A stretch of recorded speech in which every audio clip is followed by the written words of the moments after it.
নারীদেরকে পর্দা করতে বলছেন।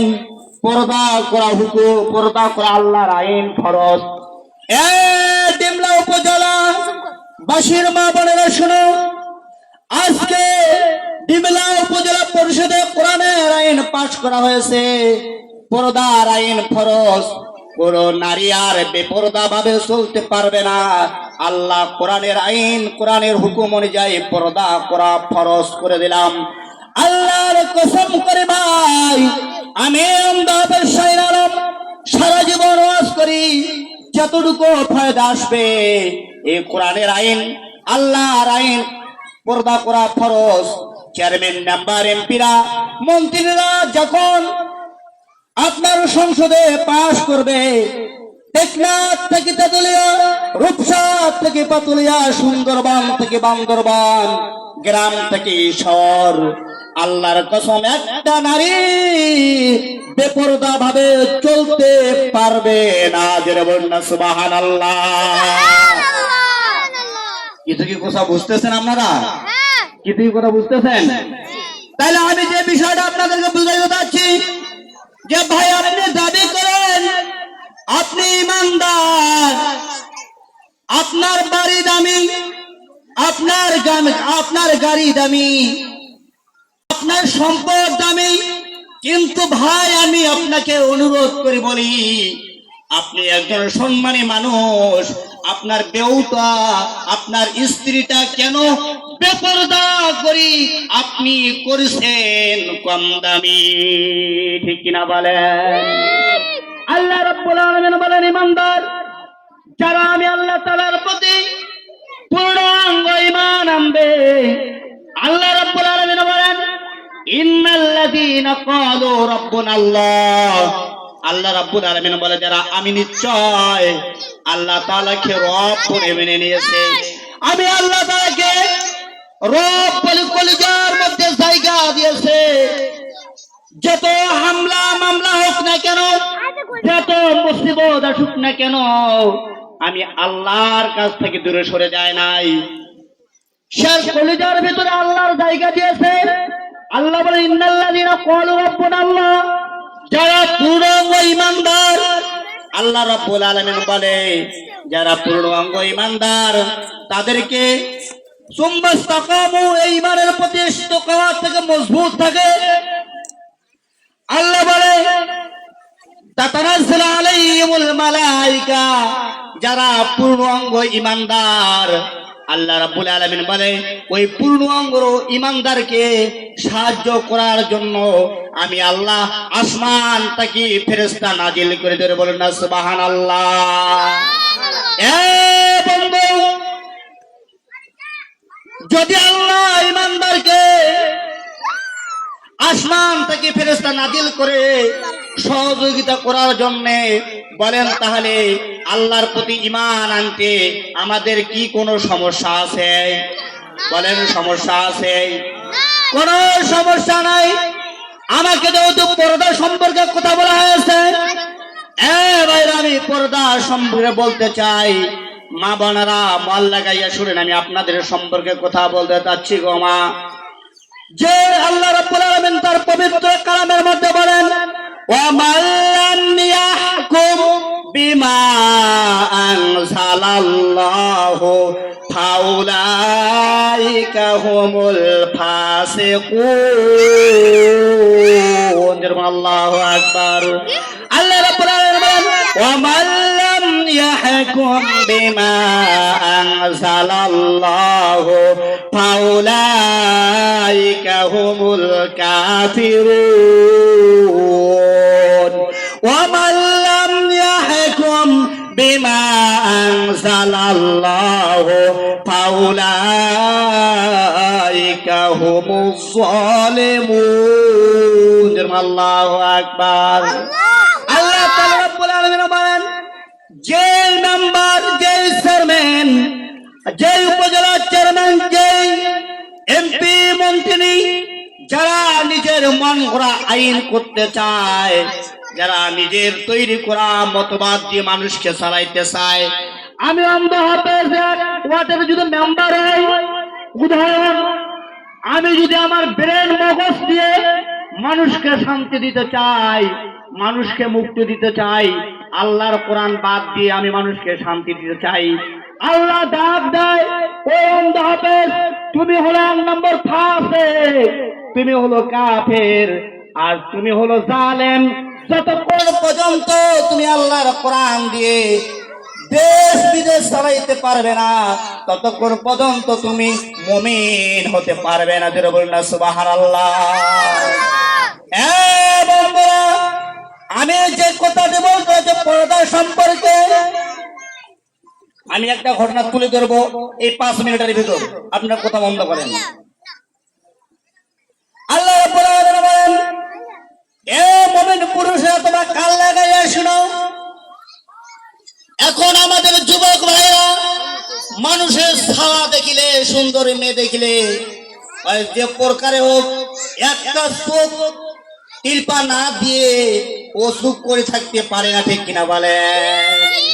অথচ আল্লাহ রাব্বুল আলামিন তার পবিত্র কোরআনের সাথ করে বলেন, কুল মুমিনিনা ইয়াগুদ্দু মিন আবসারিহিম ওয়া ইয়াহফাযু ফুরুজাহুম যালিকা আযকা লাহুম ইন্নাল্লাহা খাবীরুম বিমা ইয়াসনাউন। আল্লাহু আকবার। আল্লাহ তাআলা বলেন, মুমিন পুরুষেরা, এ মুমিনরা, তোমরা তোমাদের লজ্জা স্থানকে হেফাজত করো এবং তোমার চোখকে তোমরা পর নারী থেকে, অপর নারী থেকে তোমরা হেফাজত করো। বলেন এই আইনটুকু কার? বলেন আইনটুকু আল্লাহর। অপর আয়াতে আল্লাহ রাব্বুল আলামিন বলেন, ওয়া কুল্লিল মুমিনাতি ইয়াগুদুনা মিন আবসারিহিন্না ওয়া ইয়াহফাযুনা ফুরুজাহুন্না। আল্লাহ রাব্বুল আলামিন ডাক দিয়ে বলেন, পৃথিবীর নারীরা যারা আমি আল্লাহ তাআলার প্রতি ঈমান এনেছো, তোমরা পর পুরুষ থেকে তোমাদের চোখকে হেফাজত করো। কথা বুঝতেছেন আমার? কথা কি আমার বুঝতেছেন? পর পুরুষ থেকে তোমরা চোখে, নারীরা তোমরা পর পুরুষ থেকে চোখকে হেফাজত করো। কিন্তু আমাদের মা বোনেরাও এখন চোখকে হেফাজত করে না। কার পুরুষ হোক আর না হোক, ওই যে দোলার মধ্যে কাজ করতেছে, ওই যে ওইটা আব্দুল্লাহ আব্বা, কিন্তু অত তো তার মহরম, তার নিজের কোনো আত্মীয় স্বজন কিচ্ছু না। মা বোন, আপনাদেরকেও চোখ হেফাজত করতে হবে। এবং আল্লাহ রাব্বুল আলামিন বলেন, নারীরা তোমরা তোমাদের লজ্জাস্থানকে হেফাজত করো, তোমরা তোমাদের শরীরকে হেফাজত করো, তোমরা বেপরদা ভাবে চলো না এবং তোমার আপনজন ছাড়া আর কারো সঙ্গে দেখা করো না। অথচ মা বোনেরা এখন খালার বেটা, মামার বেটা, আর যারা আত্মীয় স্বজন যারাই হোক না কেন, তার সঙ্গে বিবাহ হওয়া জায়েজ, এরকম পুরুষের সঙ্গে চলাফেরা করে, আল্লাহর কসম হারাম, হারাম। যারা বলুন না নাউযুবিল্লাহ। আমি বলতে চাই মা বোন, আপনাদেরকে পর্দাশীল হতে হবে। মা, আল্লাহর নবী বলে, যেই নারী 4টি কাজ করবে, কয়টি কাজ বলেন? আল্লাহর নবী বলেন, যেই নারী 4টি কাজ করবে, আল্লাহর নবী বলেন, জান্নাতের যে কোনো রাস্তা দিয়ে ওই নারী জান্নাতের মধ্যে যাইতে পারবে। ধরে বলুন না সুবহানাল্লাহ। 4টি আমল আপনাদেরকে দিয়ে দেয়। আপনার মাঝে যদি 4টি আমল থাকে, আপনি লেখে না আনন্দ হবে। আমি বলে গেলাম, আপনার মাঝে 4টি কাজ থাকে, আল্লাহর নবী বলে, বেশক ওই নারী, ওই মেয়ে আল্লাহর জান্নাতে প্রবেশ করে। ধরে বলুন না সুবহানাল্লাহ। 1 নম্বরে নামাজ, 2 নম্বরে রোজা, আর 3 নম্বরে হচ্ছে পর্দা, নিজের শরীরের হেফাজত, আর 4 নম্বরে আছে স্বামীর খিদমত। এই 4টি কাজ যেই নারী করবে, আমার আল্লাহ ওই নারীকে জান্নাত দান করবে। ধরে বলুন না সুবহানাল্লাহ। কথা মন লাগাইয়া শুনো, এই কোরআন দিয়ে দেশটা চললে, এই কোরআন দিয়ে ইউনিয়ন পরিষদ চললে, এই কোরআন দিয়ে উপজেলা পরিষদ চললে, এই কোরআন দিয়ে সংসদ চললে লাভ কি হবে আপনারা জানেন? আপনার কি শুনবেন কি শুনবেন না বলেন? বলেন শুনবেন কি শুনবেন না বলেন? পৃথিবীর খলিফা উমরে ফারুক উমর রাদিয়াল্লাহু তাআলা আনহু বাংলাদেশের মতো 17টা দেশের প্রেসিডেন্ট, উদাহরণ মূল্যক আমি দিচ্ছি, উনি একদিন রাতের বেলা একা একা ঘুরতেছেন, দেখতেছেন আধার অন্ধকারে একটি মেয়ে, সে হিজাব পরে বোরখা পরে সুন্দর ভাবে পাহাড়ের আপর দিয়ে যাইতেছেন।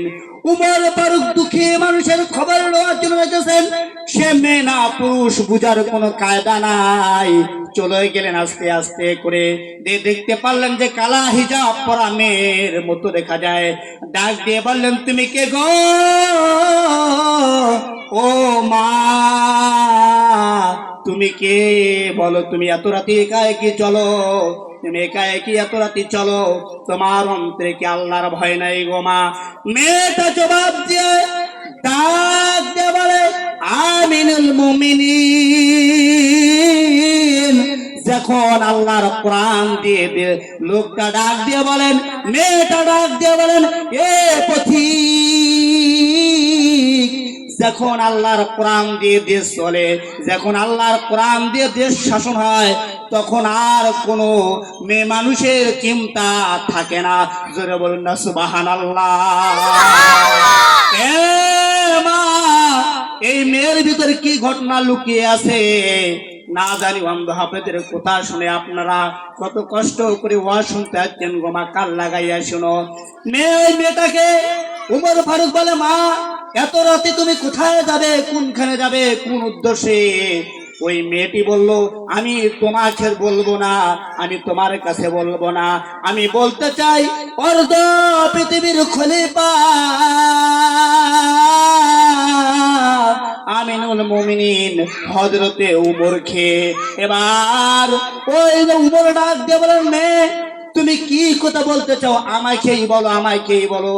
বলো, তোমাকে আমি বলবো না, আমি বলবো হযরতে উমরকে। মেয়ে কিন্তু চিনতে পারে নাই সেটা হযরতে উমর। এবার উমর ডাক দিয়ে বলে, মা তুমি তাকে হযরতে উমর উমর করছো মাগো, আমি সেই অধম উমর। বলুন না সুবহানাল্লাহ। আরে বাংলাদেশের মতো 17টা দেশের প্রেসিডেন্ট হওয়া আমি অধম উমর, বাংলাদেশের মতো 17টা দেশের প্রেসিডেন্ট হওয়া অর্ধ পৃথিবীর খলিফা হওয়া বলে আমি অধম উমর। আর আপনি খোঁজ খবর নিয়ে দেখবেন, যাহা একবার চেয়ারম্যান হয়েছে, তাহা একবার এমপি হয়েছে, মন্ত্রী হয়েছে, আমি সব, আমার থাকি কোন নেতা নাই, যাকে মন চায় তাকে জেলের মধ্যে ঝুলাবো, মিথ্যা কেঁদে মিথ্যা মামলায় যেইটা মন চায় সেইটাই করবো, একমাত্র কারণ আল্লাহর কোরআন না থাকা অবস্থায়। ঠিক কিনা বলে? আমার মা বোনেরা বললো, মা আমি সে অধম উমর, তোমার কি হচ্ছে বলো? মহিলা মা বোনেরা আছে না? কাল লাগাইয়া শোনেন ভাই, কথাগুলো একটু বন্ধ করাম তো। বললো, মা তোমার কি সমস্যা আমাকে বলো, আমি সে অধম উমর। আমিনুল মুমিনিন, আপনি যদি উমর হন, আপনার সঙ্গে কোনো লোকজন নাই, আপনার সঙ্গে কোনো বডিগার্ড নাই,